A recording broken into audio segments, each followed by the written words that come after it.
Welcome to all our friends from around the world, joining us from China, from here in the UK and in the US and other parts of the globe. Welcome to this, the third in our series of FES, Education Consultation Webinars. Today, it's my pleasure to be joined by Mr. Francis Kubert, who will be discussing A Levels and GCSEs and giving some insights both from the perspective of a tutor and as an examiner. I'm Francis Kubert. Behind me, this college is Christchurch, my college in Oxford where I was many years ago from the age of 18. Its name is Christchurch, but we all call it the House. Why do we call it the House? Because the Latin name is Aedes Christi, meaning the House of Christ. Very Oxfordian.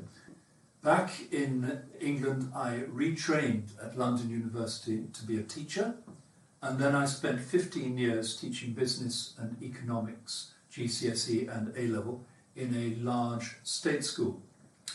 That was very different from my own school, which was Harrow, like Eton and Harrow, but very useful because I now know very well how both state schools and private schools operate in this country of ours. Also examining for the last 6 years. We have 3 main examination organisations. We call them exam boards. So I can also tell you about the exam system in the UK. I'll spend a few minutes on that.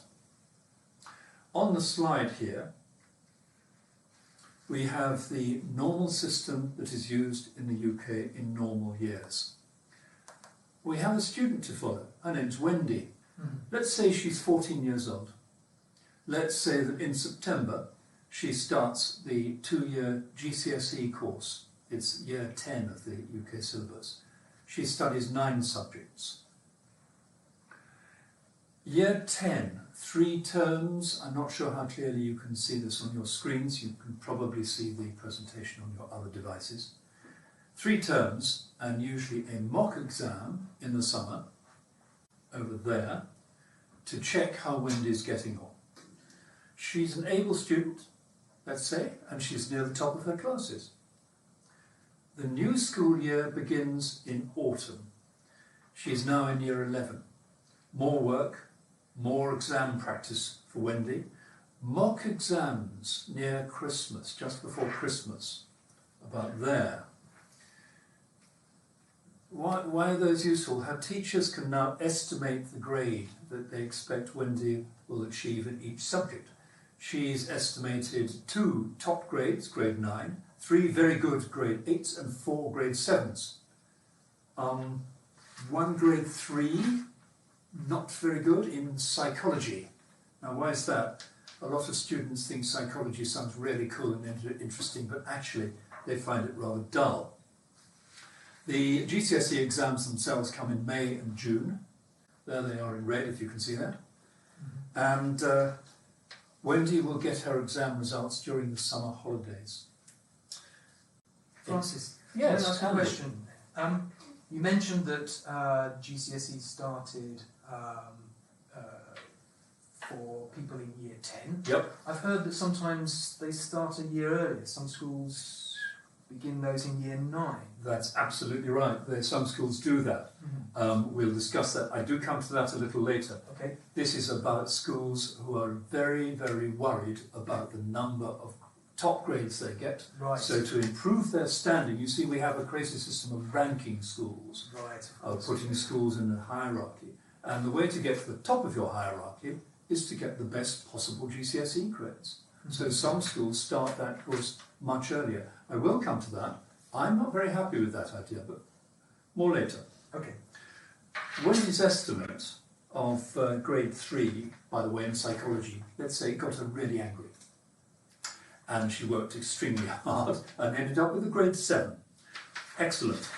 Now, Wendy goes on. Let's say that she's now 16 and she's gone to a sixth form college, a very grand sixth form college, if you can see that. She's circled, hard to see her. She chooses 4 A-level subjects. Why 4, not the usual 3? She will see how she got on in all of those subjects by the end of year 12. Remember, this is the first year of a 2-year course.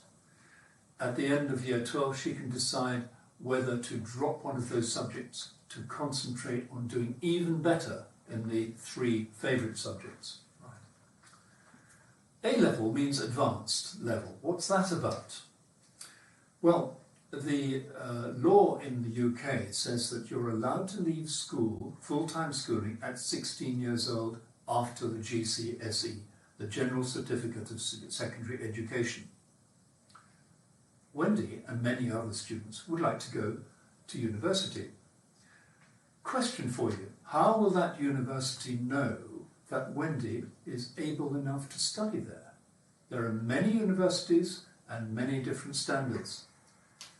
They'll know from her exam grades in her advanced level courses.